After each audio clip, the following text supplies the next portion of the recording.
Excellency, we are very grateful for your visit to his house to express your condolences to the wife and the family. And we also thank you very much for making time to meet us at this short time. It's unbelievable, but it's just 3 days since his passing, and you have made time to meet us today. We are indeed grateful. When you visited us, you indicated that the state will be significantly involved in these preparations and this event. And we are glad to report that we have had excellent cooperation from your staff, especially from the state protocol, and we have made extensive progress in the discussions. I think I belong to a large number of people in Ghana who find it still difficult to understand that Vice President Amissah is no longer with us.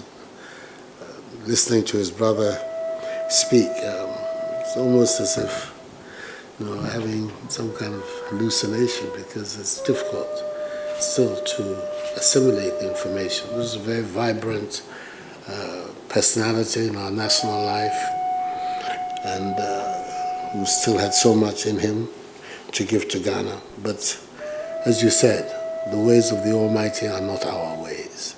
So we have no option but to accept what happens to us. I think that the reception that the news of his death received is a testimony to how the generality of Ghanaians felt about the man.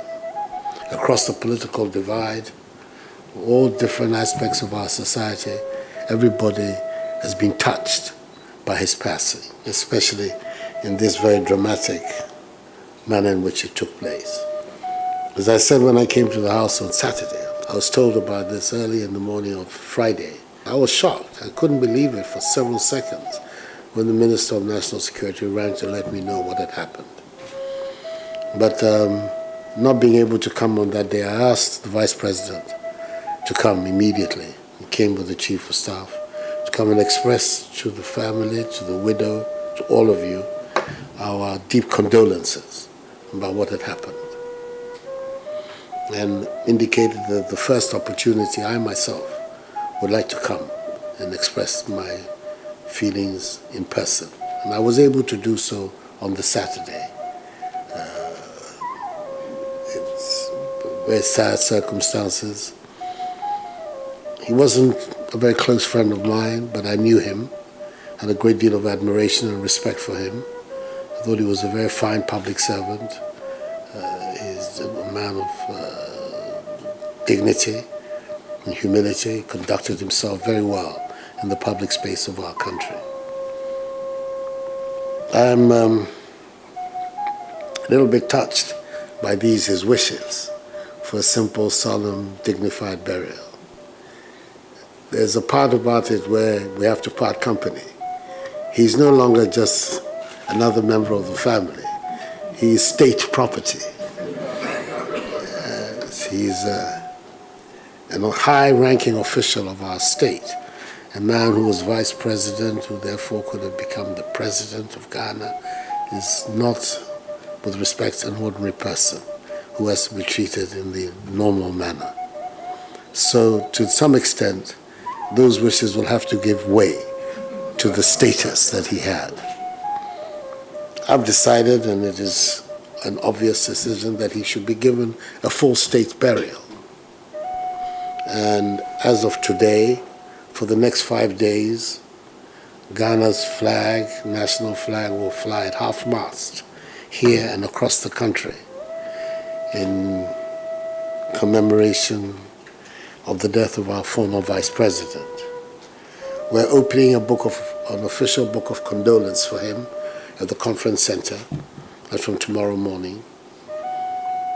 And instructions have been given by me to the foreign minister to open books of condolence for him across all the missions of Ghana across the world. That everybody should recognize that it is a national loss that we in Ghana are suffering. Not a loss for his party or for his family, or for the community from which he came. It's a loss for the entire Ghanaian nation. And it is on that basis that the arrangements will be made. Places where he should be buried, of course, those are matters that the family has to have a predominant say. We can only think of how difficult these moments must be for the mother. And that in her old age she has to bury her son. That cannot be an easy matter for her. And she will have a last say. We don't have a problem.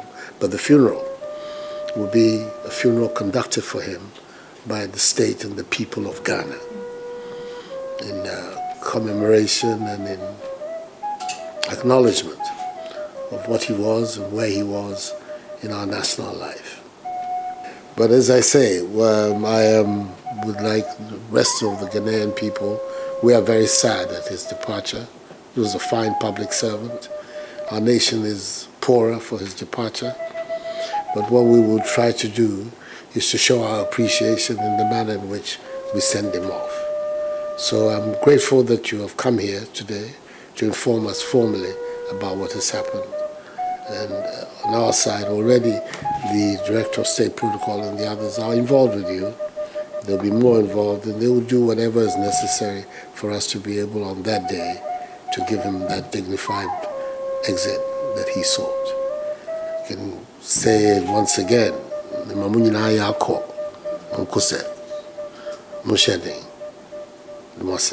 thank you.